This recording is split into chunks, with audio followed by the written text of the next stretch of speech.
What's up, everybody? Welcome to Heresy Financial. This is the channel where we talk about financial topics in a way that's considered heresy to the financial establishment. You're not going to hear cookie cutter financial or investing advice here. We're going to dive into the real reasons behind the scenes why things are happening and what you can do to not follow the crowd off the cliff. Today, we're discussing negative yielding bonds, and we'll answer the question of why anybody would invest in a negative yielding bond. That's essentially, I loan you $100, you give me $99 back. Why anybody would do that, number one, and why so much money is in negative yielding debt right now. Last check, it was about $13 trillion globally. Let's dive in. All right, so the first reason why anybody would invest in negative yielding debt is simply because you don't care about return. And the only people or institutions that don't care about the return are central banks. Now, this is classic old-fashioned debt monetization.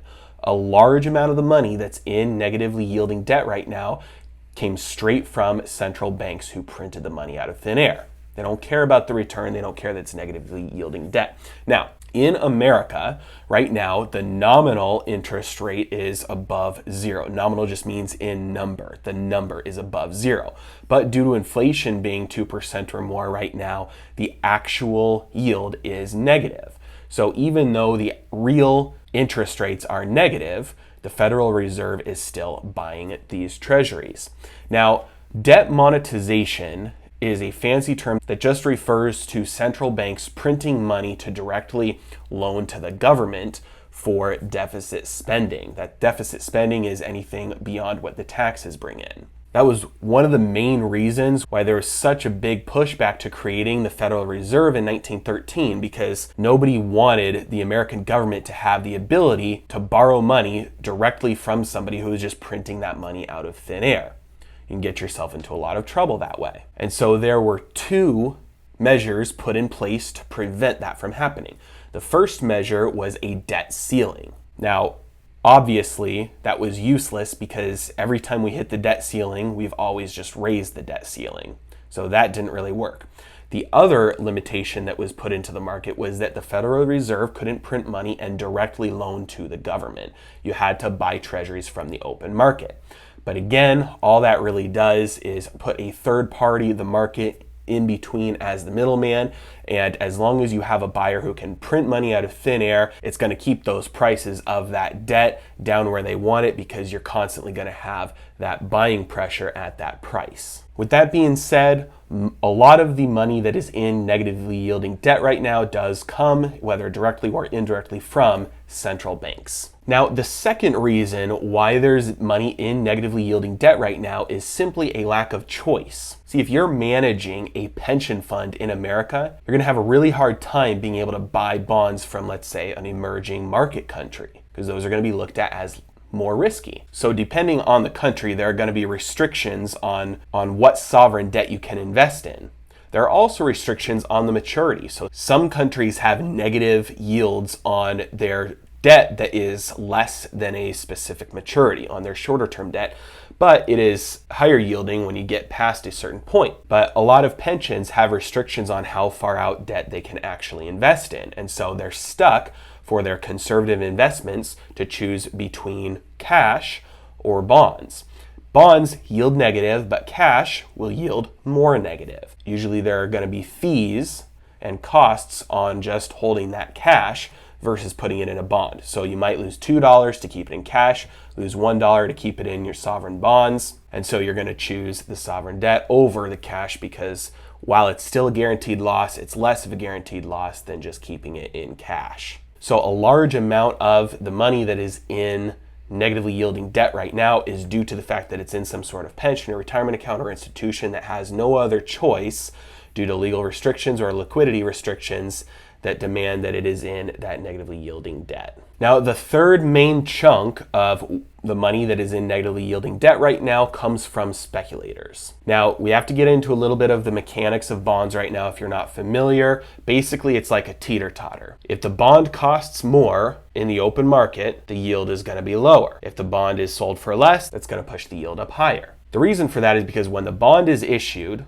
let's say it's a $1,000 bond and it pays 2%. That bond is going to pay $20. That's 2% of 1,000. If somebody then comes along and says to you, hey, you own this bond, it's paying you 2%, I'm going to pay you $1,010 for this bond. Well, that doesn't increase the amount that bond is paying out. It's still only paying out that $20.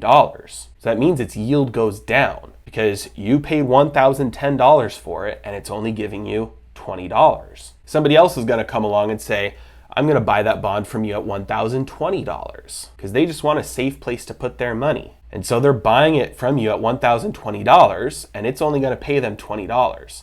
All of a sudden, there's a zero return. Because again, when that bond matures, they're getting $1,000 back from the government and they're getting their $20 in interest. So at the end, when it matures, they're getting $1,020 back, but they paid $1,020 for it to begin with. Now here's where it becomes negative. The next person comes along and says, I will buy that bond from you at $1,030. Now again, when it matures, they're getting $1,020 back, so they're losing $10 on the deal. So essentially what you have is a lot of money looking for a safe haven, and they're maybe willing to accept a guaranteed loss because that guaranteed loss is small, whereas if they buy stocks or emerging market bonds that have a higher yield, there's the risk of default or the risk of a stock market crash or whatever the risk is. They're more interested in locking in a small loss than being open to a larger loss. The problem with this is speculators, because most of the money doing this is doing this because they're expecting more money to be rushing into this market in search of safe money. And so I've seen the price of this bond go from 1,000 to 1,010 to 1,020 to 1,030. So I'm going to buy it at 1,030, expecting that as global trade tensions rise and the recession starts to roll into different countries across the world, that more and more money is going to be looking for a safe haven investment. And so I'm expecting I'll be able to sell this to somebody else for $1,040. So as soon as you have a large amount of money coming into something with the expectation that they're going to be able to unload it to somebody else at a higher price, you have a bubble. Because no longer is it based on the fundamentals, and no longer is it based on the fact that you're wanting to make money on it. No longer is it based on the fact that there's intrinsic value, because there's not. There's no intrinsic value. There's an intrinsic loss guaranteed in the price of that bond. And so now you have a bunch of speculators that are just waiting to sell, and at some point it's going to pop and go the other way. Now we've seen this start to happen a little bit because the yield curve has started to steepen. And historically, every time there's a yield curve inversion that's followed by a yield curve steepening, that is a classic sign of recession coming. So those are the three reasons why anybody would invest in negatively yielding debt and guarantee themselves a loss. Number one, it's a central bank that doesn't care about losses. Number two, it's an institution that has either legal or liquidity requirements that forces them into that negatively yielding debt. Or three, it's speculators wanting to unload it at a higher price to somebody else and not really in it for the long haul. Now, as we've seen, these are classic indicators that we have at least an economic slowdown coming, according to most experts. But as we know, there are a lot more dangerous signs popping up all over the economy and all over the world that lead me to believe there is something very bad coming. But if you know what's coming, you know how to prepare for it.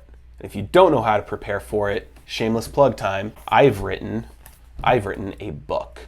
I'll link it in the description below. It's from all my years of experience in the financial services industry and from all my years of studying about what's going on in the economy and how money works. It's a step-by-step plan to prepare for the coming crash, no matter your current financial situation. I'll link it in the description below. Find it on Amazon, buy the Kindle, it's cheaper. Thank you so much for watching. If you liked the video, please like, please subscribe.